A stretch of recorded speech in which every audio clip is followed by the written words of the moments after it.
Die Firma Reckli gibt es jetzt seit knapp 55 Jahren und wir haben uns eigentlich alles zum Thema Sichtbeton auf die Fahne geschrieben, sind dort Sichtbeton-Experten und ein Teil davon ist, Beton zu strukturieren. Und Beton ist wie ein Kuchenteig, den kann ich in jede erdenkliche Form bringen und ich kann damit natürlich an der Fassade spielen. Ich kann das Thema Storytelling mit der Fassade betreiben, indem ich wirklich die Geschichte des Gebäudes nach außen trage und mir die plastischen Eigenschaften vom Beton zu meinem Nutzen mache und entsprechend dann was forme. Man könnte auch sagen, wir sind eigentlich eine Fassadenmanufaktur, die wirklich mit Handarbeit, mit viel Liebe zum Detail, natürlich unter Einsatz auch modernster Maschinentechnik, aber es ermöglicht jede Idee des Architekten an die Fassade zu transferieren. Dem Herrn Auer war es sehr wichtig, dieses Handwerkliche sozusagen nach wie vor hier erlebbar zu machen.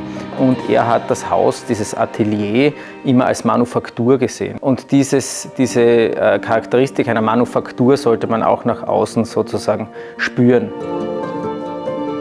Die Firma Reckli hat uns hier Mittel ermöglicht, die wir hier als für geeignet empfunden haben.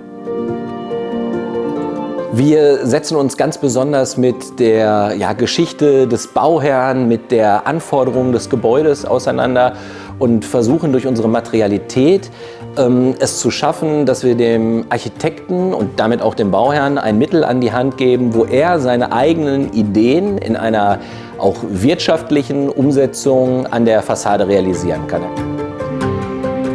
Wir helfen, diese Geschichte, dieses Storytelling an der Fassade entsprechend zu realisieren. Mit einem ganz starken Miteinander, Austausch und einer gemeinsamen Betrachtung und Entwicklung des Projektes. Und da unterstützen wir Planer und Architekten in jedem Planungsschritt, in jeder Planungsphase und versuchen, das bestmöglichste Ergebnis am Ende des Tages zu erzielen.